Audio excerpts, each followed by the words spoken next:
আসসালামু আলাইকুম। ইমা টেইলার্স এন্ড ফ্যাশন হাউসের পক্ষ থেকে সকলকে জানালাম আন্তরিক অভিনন্দন এবং শুভেচ্ছা।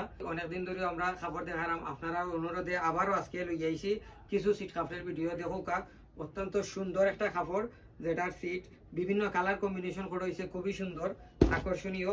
ও দেখো কা আর একটা টিয়া কালারের মাঝে হলুদ, লাল, খয়েরি সব মিলাইয়া মিক্স করে সুন্দর একটা ডিজাইন আনা হয়েছে, ফুলের ডিজাইন। আপনারা যারা বেশি বেশি ফুল পছন্দ করেন তারা লাগিয়ে কাপড়গুলো আনা। আপনারা দেখো খুবই সুন্দর একটা ডিজাইনের, খুব সুন্দর ডিজাইনের ফুল। ও আর একটা কালার দেখবা, খুবই সুন্দর স্কাই কালারের মাঝে পাতার ডিজাইন করা, খুব সুন্দর, খুব সুন্দর ডিজাইন। আপনারা যারা যারা নিতে চান অবশ্যই ইমা টেইলার্স এন্ড ফ্যাশন হাউস আইবা, অথবা স্ক্রিনশট দেওয়া হোয়াটসঅ্যাপও আমরা লগে যোগাযোগ করবা। আমরা আপনারা হোম ডেলিভারি দিয়া থাকি। না হইলো মিলেনিয়াম ট্রেড সেন্টার, জগন্নাথপুর বাজার। খুব সুন্দর কালার কম্বিনেশন করা এই যে ফুল, এই যে থ্রি পিস গুলা, এই সিট আপনারা ইচ্ছা মতো নিতে পারবা। যার যে দোকান দরকার অ্যাভেলেবল পরিমাণ আছে, যার যতটুকু প্রয়োজন তখন নিতে পারবা। দেখো খুব সুন্দর কাপড়।